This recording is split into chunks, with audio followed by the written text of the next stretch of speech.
What's up, YouTube? It's Joe Catchpolia sitting on the couch, making some money investing in fractional real estate online, as usual.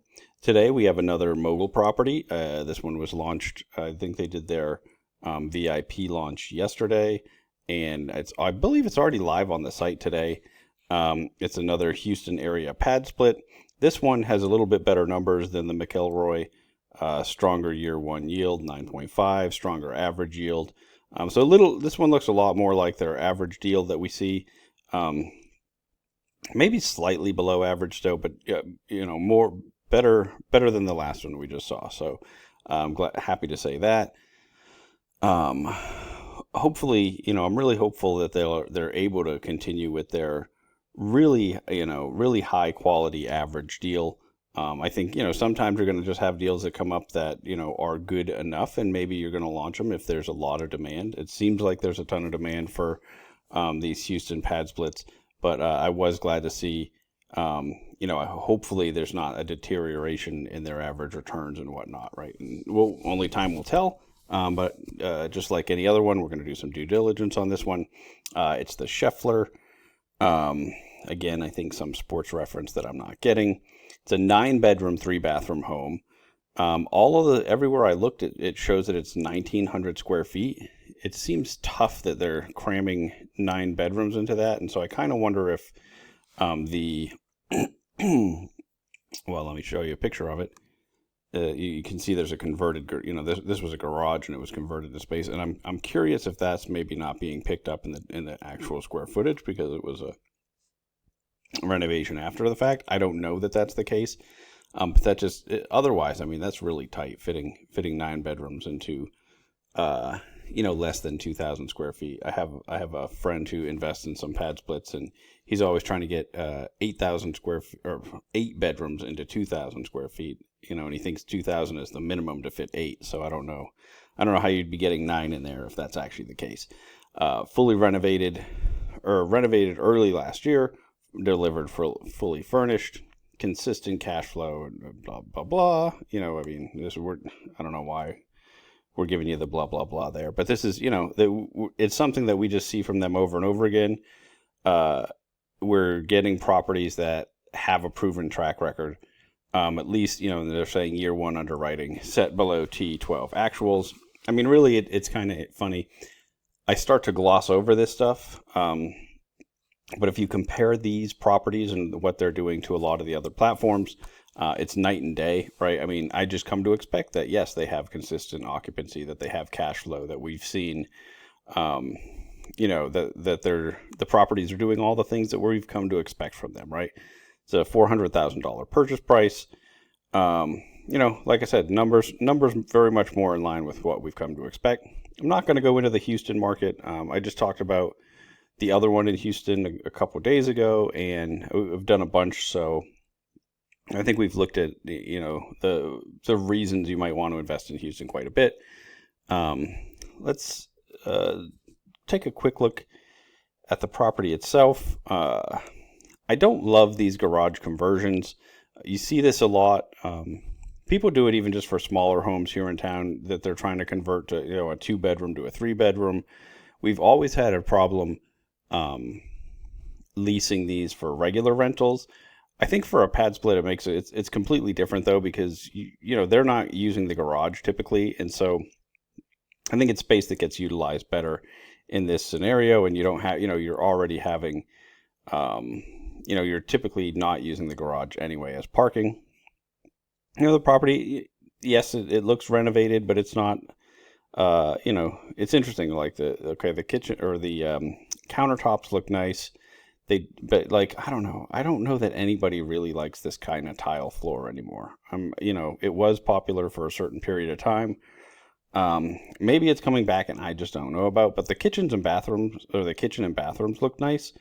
The flooring is the only thing that to me is was that just left when it was renovated? And then if you look at this picture. And remember, you can always just open these pictures in a new tab. Where did it go? It does it different on this newer laptop that I'm using. There we go. Really? Okay. You can see. Oh, well, let me see here. Can we do that? Yeah. you can see it looks like we've got a little seam.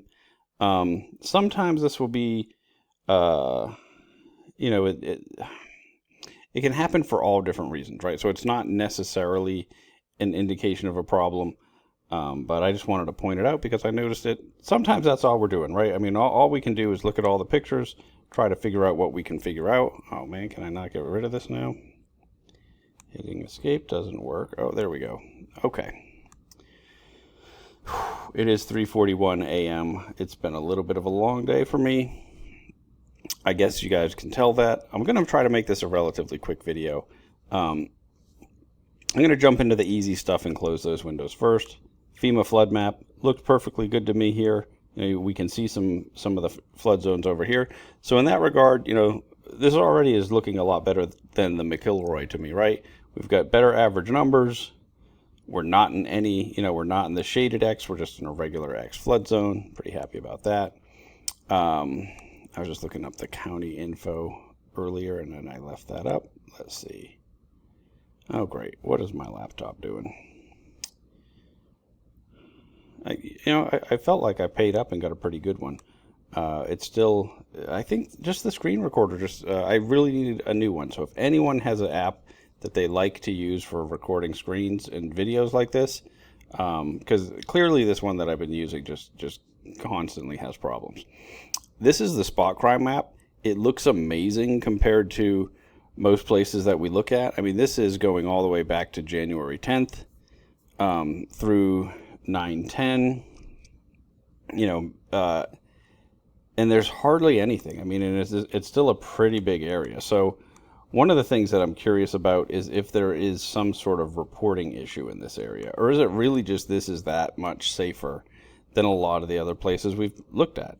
I don't know the answer to that, but it's something, you know, looks really great from that perspective.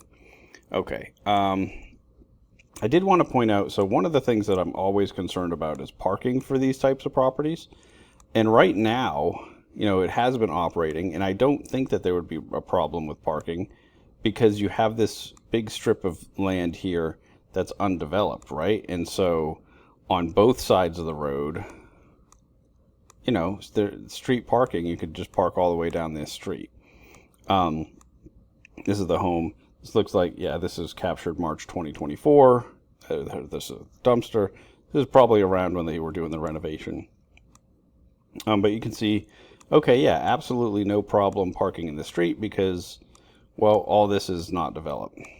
So when I was using the little street view and walking around, I did find, and this is actually, it's funny because this image was captured way earlier, 2022, but it looks like, let's go back over here and look from above. So that sign's somewhere around here. So it looks like this chunk of land might be for sale.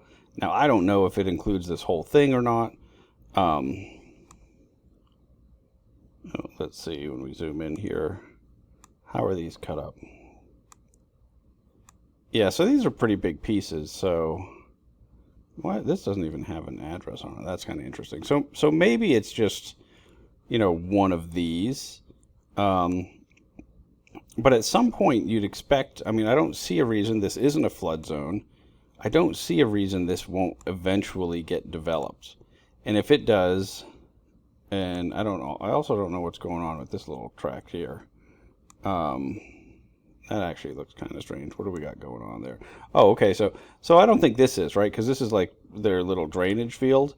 So that's probably, you know, it's much less likely that that'll be developed.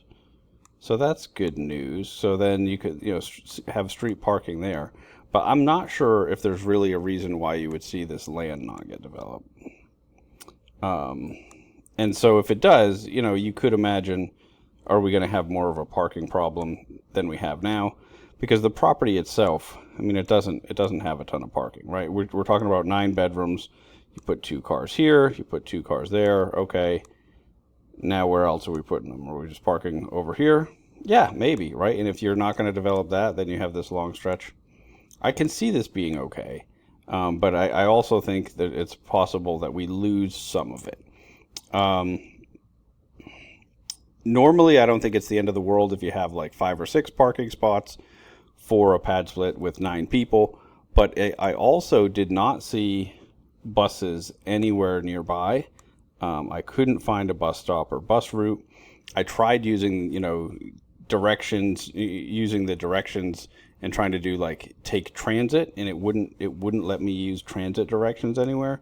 So it seems like we don't have any sort of transit nearby. So everybody's going to, be car dependent here. So I don't know. It worries me a little bit, but I guess having this on this side does sort of reduce that risk quite a bit. And if it is a problem, it's something further in the future, right? I mean, it's not going to happen overnight, regardless if they're building here or here. But it's something that I just want to think about. Let's close that up. Yeah, just close that. As usual, looked up the home price trends in the zip code. Over the last year, it's gone down 3%. The median home price, and then it's projected to go down another 0.3%. You can see this chart. This looks quite a bit like what we've come to expect in a lot of markets, although it looks like we're kind of flat here. So that's good news. Obviously these projections that we get, they're changes in median home price.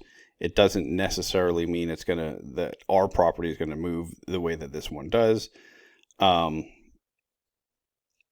we're just trying to look at all the available data points and figure out what we can. So let's see, what else do we want to talk about with this property? Well, let's jump into valuation. So we're spending $400,000. $400,000 purchase price. And what do we got? The Zillow's estimate thinks it's $256,000. Now Zillow has no idea how large this property is, right? It's okay. It's 9 bedrooms, 3 bathrooms, 250 square feet. I mean, that's just absurd, right?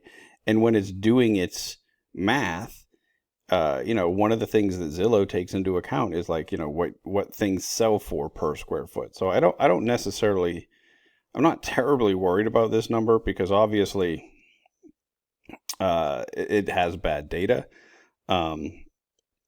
We also have it's undisclosed address, but this looks like our property. I'm fairly certain this is the property that we're talking about. I found it by searching the property address. I don't know why we've started to see this so often in Zillow, but I've seen this over and over again lately, especially when looking up Mogul properties, which is, I don't know if it's just because it's some, the particular markets that are in or what. Anyway, on Realtor, they have a very old picture of it, pre-renovation. Oh, and actually, this is kind of interesting. You should have looked at that. Yeah, so the flooring wasn't changed with the renovation.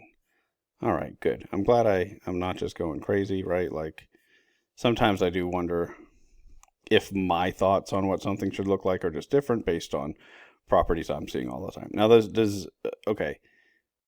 Realtor has what I think is the right size, right? 1939. Let's look. Yeah, 1939 is what we have here.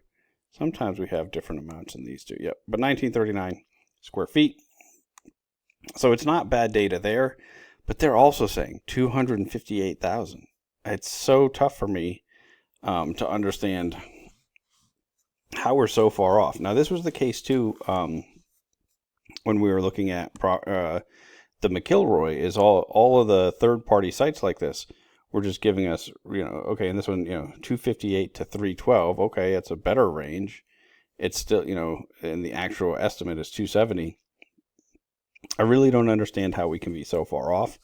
I'm actually going to just pause this for a second and pull up their comps. All right, so as far as their comps that they have, right, we've got, this is kind of interesting. Again, the data that they have is different than what I have. One more time. Sorry about that. I didn't mean to pause it again. But so their data is different than mine. This happened in yesterday's, where one of them, they had a sold price that was much higher. But this one is actually lower than what I believe. This one actually sold for 405. That's the data I have. So I don't know where I sent them a message asking, hey, where do you guys pull this info from? Because it's interesting to me that I get different numbers on any of these, right? I mean, if I'm just not sure why that's happening. And so, where yesterday it looked like, okay, we're overestimating on some of them. This one, they're actually a little bit underestimating. So I think that looks fine, right? Like, these aren't so far off. But when I look at these properties, I think they are a little bit nicer renovations than our property. Obviously we're not going to have pad splits for comps, and so that makes it tough. As usual. Oh, no, this one doesn't have an actual appraisal contingency. I think they did the same thing here, where they're just relying on the third-party financing addendum lender approval section. Is that right? Where do we have here? Yeah, they've got the third-party financing addendum, but not a true appraisal contingency. But again, like I talked about this at length yesterday, explaining what the difference is in our contracts here in Texas and why that might matter. So yeah, I think that it's perfectly fine. Well, I don't like doing it when it's my clients. I usually like to use the actual appraisal contingency, but I think practically speaking, the risk of you having a low appraisal and not being able to get out based on that financing contingency is relatively low. So, we should be okay from that regard. We're going to get an appraisal, but I just don't understand. Okay, this is what's really throwing me off. This is our property here, and these are the 3 comps. I mean, anytime that we're just having to pick from some other neighborhood to get comps, like, that's pretty worrisome to me. Like, I don't know. It can't possibly be that nothing has sold over here. Is it possible that nothing that was renovated sold over here? I mean, I'm just not sure. But this just looks like it, to me, if somebody sent me comps like this when I'm trying to buy this property, I would think they're just trying to cherry pick comps that are going to make, my number make sense. So this worries me a little bit that we're overpaying. Again, we do have a contingency. There's going to be an appraisal. We'll see what happens, right? I mean, that's, I just am not always comfortable with that, using just the appraisal as the only protection for us, not overpaying, because appraisers do have the uncanny ability to come back with an appraisal price that just happens to match your contract price, because they do have access to the contract. So, so that worries me a little bit, right? So valuation wise, this one seems tough to me. Even though these comps make sense, those are not close comps whatsoever. Nearby wise, and they also seem to be better renovations. So I'm really just not sure. I don't know how we're having this problem somewhat consistently. Obviously, as a platform, they're trying to buy, great yielding properties.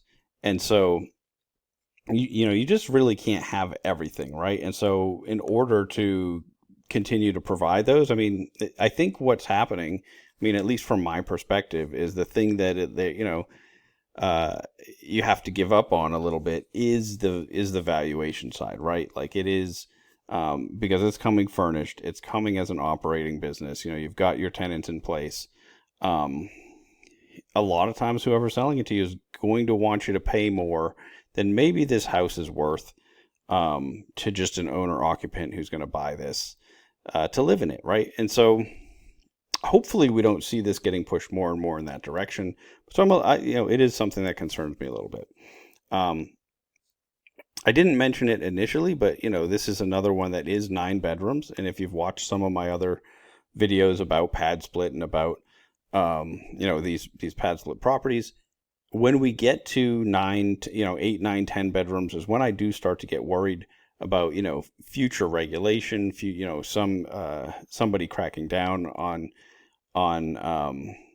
being able to use your single family home in that manner. And in this instance, we do have again we have a homeowners association. We have an HOA. These are always I get really scared about doing anything other than just, normal long-term residential rental whenever there's a HOA. Even if they're okay with us using it the way we're using it today, you just have this group that has too much power to sort of push us around. Now, I know Padsplit has, taken different groups to court. They have defended their ability to use properties as Padsplits. And I think that, what is the actual risk of this getting shut down, especially sometime during our hold period? I don't really know. I mean, I think practically speaking, it's again probably relatively low compared to a lot of other things that could go wrong. But at the same time, I think the ones, I really like the ones like the Pinkman was only 6 bedrooms. I think the smaller number of bedrooms, the less likely you are to run into problems. And then not having an HOA, which, like, for me, my team here in town, when we're looking at stuff, we're just always, for short-term rentals, for anything other than just a long-term rental, we're always trying to avoid HOAs. So the HOA worries me a little bit. Let's see. We talked about valuation. Close these tabs. We talked about the comps that they had. We talked about lack of parking. I did look up the and again, Ike, I appreciate you always finding these for me. Before I forget, please like and subscribe. In the description to this video, I have a link to the Discord that I have set up. Several of us are in there every day talking about Lofty, Mogul, ground floor, all the different places where we're investing in fractional real estate. If you haven't joined that already, please do. Feel free to jump into those discussions. And if you've got some info on any of these properties, that's what we're here for, right? We're trying to share info, strategies, work together on, okay, if we feel like a platform's moving in a bad direction, maybe we can all get together and approach them and whatnot, all of those things, right? Just trying to build a community around fractional real estate investing. And I've been really, really happy with how that's going. And that's what I was just starting to mention. Ike, one of the members of that Discord, every time we've had new Mogul properties, he's throwing links out there that I'm always using in my due diligence. Brad's been jumping on the Mogul ones as well, using an AI tool to give him some additional data. So feel free to jump in there and take a look at what we've got going on. Also, in the description to this video, I have links to Mogul, both the club that I'm in on Mogul, and then just the referral link, but also links to every other fractional real estate platform that I'm currently invested in. Please do your own due diligence on any of those properties. Just because I'm invested in any of the platforms or the properties doesn't mean that you should. In fact, some of them I really don't think most people should invest in, right? I mean, I think that the average person looking for an online passive vehicle to invest in real estate, it shouldn't be buying stuff on Lofty, right? Like, I think that's the best example of there's one of these platforms that's not exactly what you think it is when you jump into it. But again, do your own due diligence on all the platforms, any of the properties that you look at. All right, that's enough of that, right? I just wanted to make sure I always mention that. The Padsplit site shows that there's 2 rooms available. So when I went back and looked, and okay, they didn't actually say that it's fully occupied, which is one of the things that we normally see here or in the email. And I think we didn't see fully occupied in the email either. I'd love it if they actually said 7 out of 10 rooms or 7 out of 9 rooms occupied, if that's what it is. I do always want, more transparency whenever possible. I know this is their marketing, right? So they're trying to just give us their best info, and that okay, it's they're still projecting lower than the T12 actuals, right? The trailing 12 numbers are worse than their projections. But if we have some vacancy right now, I'd still like to know about it, right? I want to know what's this going to look like from day one. But when you do have 9 rooms, you expect there to be vacancy over that, as people come in and out quite a bit.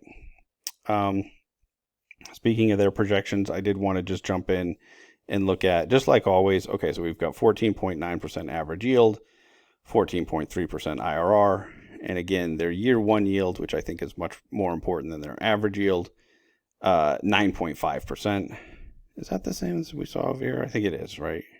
Yeah, 9.5. Okay. So I always like to just shut off the refinance and see if that's going to make a big impact. Usually it hasn't. Yeah, 15.5 or 14.5 average yield. I think that went down like 0.4. Okay, and our IRR goes down a little bit too. I just don't like to, to use that in my projections. But again, I mean, if we're at 14.5 versus 14.9, it's not a big deal to me, right? Like, these are all still numbers that I'm happy with. They do seem to be slightly lower than their average. But we know when you compare it to the McIlroy, it looks a little bit better than that. But so let's wrap it up. Let's just, go over everything, right? Okay, numbers, decent numbers, maybe a little bit less lower than what we've come to expect. But, I'm perfectly happy investing in something where, it's very close to 10% cash on cash return in our first year is what we're expecting. Especially, you have to remember, those returns are on top of very large, they're able to do that on top of very large reserves that they do for each property. And so, a lot of times when people are showing you their cash on cash returns, they're incorrectly just calculating it on the price of the property, or that just the just the down payment and not the other money that goes into the deal, right? So they're able to do it on top of that. So perfectly fine with those numbers, but maybe slightly lower than what we're come to expect from them. I really don't like that it's an HOA. I am a little worried about the future of parking, although I think that that's not terrible.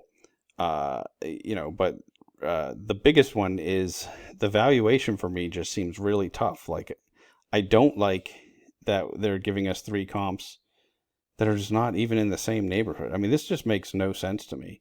It's not as if there's not homes over here.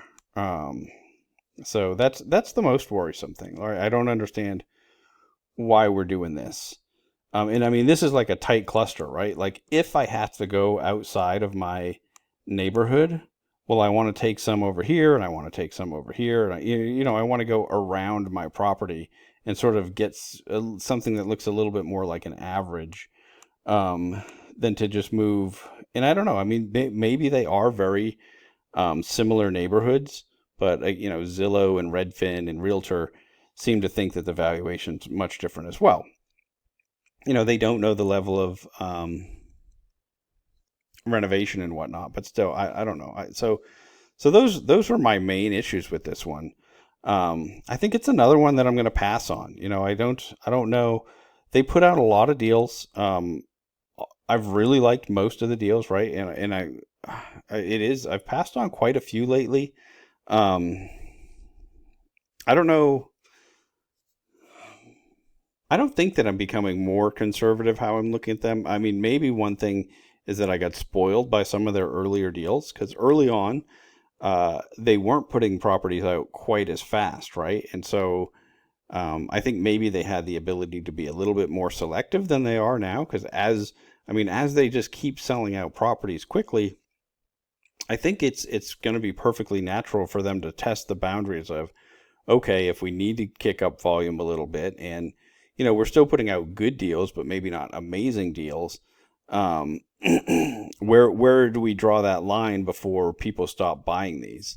It's a little worrisome to me, because I know that the line is very low, right? I mean, if you look at the returns people are okay with on sites like Arrived or Arc7, hopefully we don't have a deterioration to that level. I don't think that we will. I think, honestly, these guys just have a better handle on, what a good property looks like.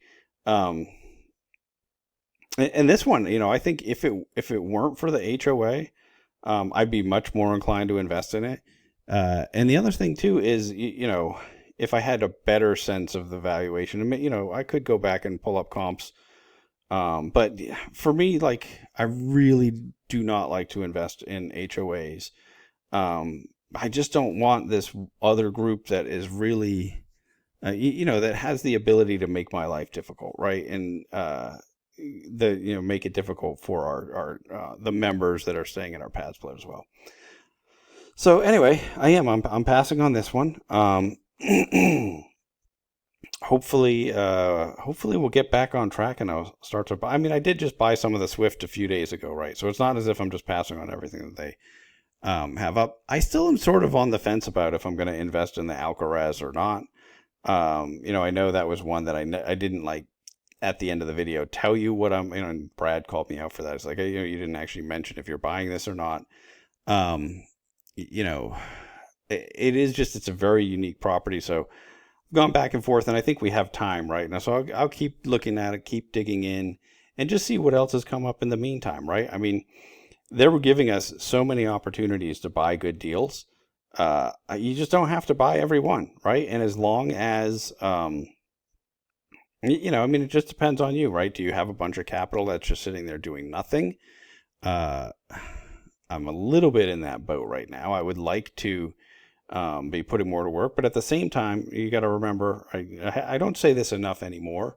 This is still very much an experiment for me, right? Mogul, Lofty, Ground Floor, Arrived, all these platforms. So I'm still just experimenting. I'm just over a year in fractional real estate investing in general. So I'm not putting a ton of money on here, right? I've already got 15 properties on Mogul. I'm going to see how it goes. It is still more than anywhere else. My money is going into deals in my local market, right? It's not, I'm not primarily investing in fractional real estate yet. I would really like to go in that direction, but it's going to be a little while. And so I don't like the idea of just buying every single one just because they put them out. I think there are some people doing it. I don't hate it because their average deal is pretty good. But I think it would be good if, as a community, we really let them know, like, hey, your awesome deals sell out quick, and your ho-hum deals, they're sitting on the market a bit longer, right? Like, it would be good if they get some of that feedback from the community, and it's not just like, oh, Houston Padsplit, just boop, it gets sold out in a day, which has happened for a couple of them. So far, this one is, it's already, it's already $68,000 sold. One of the things that I think might be going on is that people just really want access to the Houston market, right? A lot of us believe, oh, that's interesting too. It's sold out more so far than the McIlroy has, which makes some sense, right? Because it seems like, of the two deals, it seems like the better deal of the two, in my mind. I mean, you might be able to come up with some arguments, location, or okay, we don't have this. Did we have a garage convert? No, we don't have this garage conversion issue, right? Like this one had that nice big garage in the back. There could be reasons to argue for the McIlroy over the Scheffler, but like just pure numbers wise, the Scheffler looks better not being in the shaded X flood zone. So I think this is good, right? To see like, okay, it's actually less people, but more money is going into this one than that one. So over time, hopefully that just keeps up, right? And it is like, I think one of the reasons there's so many bad properties on Lofty is because they were able to sell all these bad properties. Like there were people willing to just dump their money into deals that like any reasonable real estate investor wouldn't buy, right? And I'm not worried that this platform is going to go that far in that direction, because you have people that are actively looking for good deals. But I do think that we could see a deterioration of their average deal if they're able to just sell out every deal that just hits their platform. And, if they're able to, deals that are a little bit more marginal than others, and I don't know. I think that we'll just have to see as time goes on. And so I'm going to just continue to be a conservative investor, pick ones that I don't, that I think have the lower risk relative to the other options that we have, and just be happy to continue to invest some of my capital here in town in real life. I know this is real life, but I don't know how to, make that distinction, right? In whole properties. And as time goes on, just keep sharing how the portfolio does. We'll see. One of the things that I think will be really interesting is I'll get to see, okay, how did my portfolio perform compared to the platform as a whole, or compared to some of these other properties that I passed on. I know there's ones that I've passed up so far that are just killing it as far as yield goes at the moment. And I have some that are just not doing so well, that are doing, I've had like the Axelrods had a bad month last month. This was one I was really excited about. So, we'll just have to see. And that's the whole goal, right? And so anyway, that's going to be it for me for today. Until next time, I'm just going to keep making mistakes so that you don't have to.